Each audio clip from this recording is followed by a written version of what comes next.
दोस्तों नमस्कार, मेरा नाम है अनूप आकाश वर्मा और आप देख रहे हैं द रिपोर्टर हिंदी। उत्तर प्रदेश विधानसभा चुनाव 2027 के लिहाज से अगर असदुद्दीन ओवैसी और उनकी पार्टी ऑल इंडिया मजलिस इत्तेहादुल मुस्लिमीन यानी कि AIMIM का विश्लेषण किया जाए तो तकरीबन 25 ऐसी सीटें हैं जिन्हें असदुद्दीन ओवैसी उनकी पार्टी जीत सकती है। सवाल यह कि किन सीटों पर यह चुनावी असर डाल सकते हैं, तो इसके लिए सबसे पहले पिछले चुनावों के आंकड़े और जनसांख्यिकी इस समीकरण को समझना जरूरी है। 2022 के उत्तर प्रदेश विधानसभा चुनाव में AIMIM ने 95 सीटों पर अपने उम्मीदवार उतारे थे, लेकिन पार्टी को कुल वोटों का केवल लगभग 0.43% वोट मिला और वो कोई सीट जीत नहीं सके। लेकिन यह बात भी सच है कि उन्होंने दर्जनों सीटों पर समाजवादी पार्टी का खेल बिगाड़ दिया।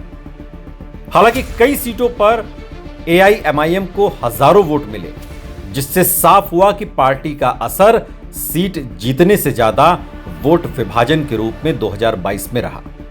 उत्तर प्रदेश में मुस्लिम आबादी लगभग 19% के आसपास मानी जाती है और करीब 120 से अधिक सीटों पर मुस्लिम मतदाता चुनावी परिणाम को प्रभावित करते हैं।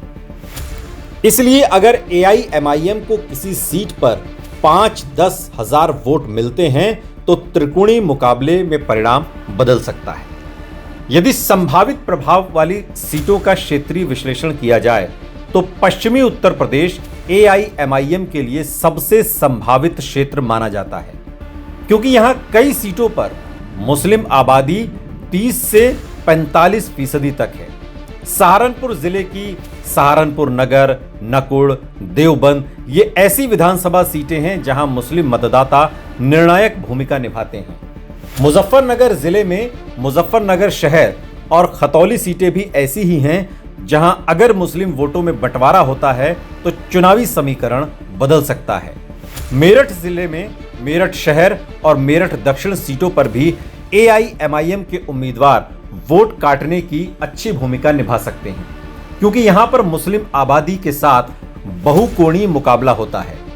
बिजनौर जिले की बिजनौर, नजीबाबाद और धामपुर सीटें भी मुस्लिम बहुल सीटें मानी जाती हैं। यहां AIMIM का चुनावी प्रभाव परिणाम को बदल सकता है और इसी तरह अमरोहा जिले की अमरोहा सीट और संभल जिले की संभल सीट भी AIMIM के लिए संभावित राजनीतिक अवसर वाली सीटों में गिनी जाती है। यानी कि ये वो विधानसभा सीटें हैं जिन्हें असदुद्दीन ओवैसी या उनकी पार्टी जीत भी सकती है। मुरादाबाद जिले की मुरादाबाद नगर, मुरादाबाद ग्रामीण और कुंदरकी सीटों पर भी मुस्लिम आबादी काफी अधिक है और यहां कई बार जीत हार का अंतर बहुत कम होता है, इसलिए AIMIM यहां चुनावी समीकरण को प्रभावित कर सकती है। इसके अलावा रोहिलखंड क्षेत्र की बात की जाए तो AIMIM की संभावनाओं का विश्लेषण अगर इस एरिया में करें तो बरेली, रामपुर और बदायूं जिलों में कई सीटों पर मुस्लिम आबादी 25 से 35% के बीच है। रामपुर जिले की रामपुर और स्वार सीटें लंबे समय से मुस्लिम नेतृत्व की राजनीति का केंद्र रही हैं, इसलिए AIMIM यहां अपना राजनीतिक आधार बनाने की कोशिश कर सकती है। बदायूं जिले की सहसवान सीट और बरेली की बहेड़ी सीट भी ऐसी ही विधानसभा सीटें हैं जहां पर मुस्लिम मतदाता चुनावी परिणाम को बदलने में महत्वपूर्ण भूमिका निभाते हैं। यानी कि ये वो विधानसभा सीटें हैं जिन्हें असदुद्दीन ओवैसी की पार्टी AIMIM जीत सकती है। इसके अलावा पूर्वांचल में चलें तो AIMIM के लिए दूसरा संभावित राजनीतिक मैदान माना जाता है। आजमगढ़ जिले की मुबारकपुर सीट को AIMIM की सबसे संभावित सीटों में गिना जाता है, क्योंकि यहां पार्टी ने पहले भी अपेक्षाकृत अच्छा प्रदर्शन किया है और स्थानीय मुस्लिम बुनकर समुदाय का प्रभाव काफी बड़ा है और इसी जिले की निजामाबाद और सगड़ी सीटों पर भी मुस्लिम आबादी निर्णायक भूमिका निभाती है। मऊ जिले की मऊ सदर और मोहम्मदाबाद गोहाना सीटें भी AIMIM की संभावित प्रभाव वाली सीटों में गिनी जाती है।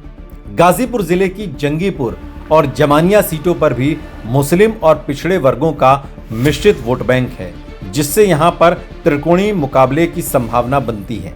जौनपुर जिले की शाहगंज सीट और वाराणसी क्षेत्र की सेवापुरी सीट भी ऐसी ही सीटों में गिनी जाती है जहां पर AIMIM को सीमित लेकिन निर्णायक वोट मिलते हैं और डिसाइडिंग फैक्टर में मिलते हैं। अवध क्षेत्र में भी AIMIM अपनी मौजूदगी दर्ज कराने की कोशिश कर सकती है। लखनऊ पश्चिम और लखनऊ मध्य ऐसी सीटें हैं जहां मुस्लिम आबादी अच्छी खासी है और यहां कई बार बहुकोणीय मुकाबला देखने को मिलता है।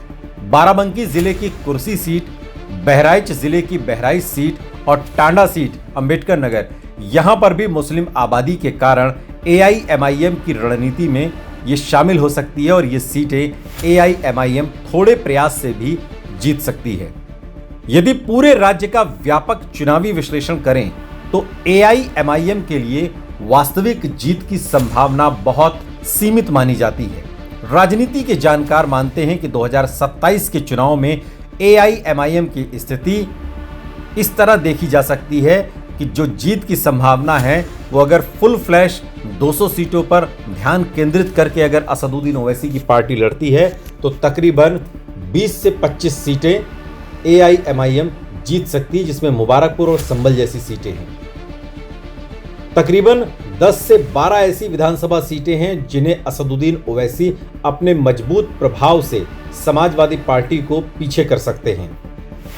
यानी कि इन सीटों पर बीजेपी असदुद्दीन ओवैसी और उनकी पार्टी की वजह से बाजी मार सकती है। वोट काटकर जो परिणाम को प्रभावित करने वाली सीटों की संख्या है वो तकरीबन 25 से 30 मानी जा रही है। सबसे संभावित प्रभाव वाली सीटों की बात करें तो उनमें मुबारकपुर, निजामाबाद, मऊ सदर, मोहम्मदाबाद, गोहना, जंगीपुर, जमानिया, शाहगंज, सेवापुरी, सहारनपुर नगर, नकुड़, देवबंद, मुजफ्फरनगर शहर, खतौली, मेरठ शहर, मेरठ दक्षिण, बिजनौर, नजीबाबाद, अमरोहा, संभल, मुरादाबाद नगर, पुंदरकी, रामपुर, स्वार, बहेड़ी, सहसवान, लखनऊ पश्चिम, लखनऊ मध्य, कुर्सी, बहराइच और टांडा, ये वो विधानसभा सीटें हैं जिन्हें असदुद्दीन ओवैसी की पार्टी AIMIM अगर सही से समीकरण बैठा लेती है, मुसलमानों के साथ अगर किसी और को टिकट बंटवारे में किसी कम्युनिटी को साध लेती है तो इन सीटों को असदुद्दीन ओवैसी और उनकी पार्टी AIMIM जीत सकती है। राजनीतिक रूप से देखा जाए तो AIMIM का सबसे बड़ा प्रभाव मुस्लिम वोट बैंक के विभाजन में दिखाई दे सकता है।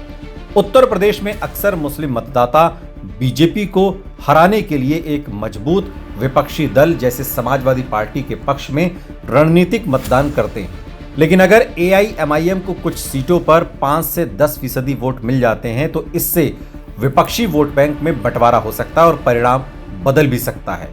इसलिए 2027 के चुनाव में AIMIM को एक स्पाइलर फैक्टर यानी चुनावी समीकरण बदलने वाली पार्टी के तौर पर भी देखा जा रहा है।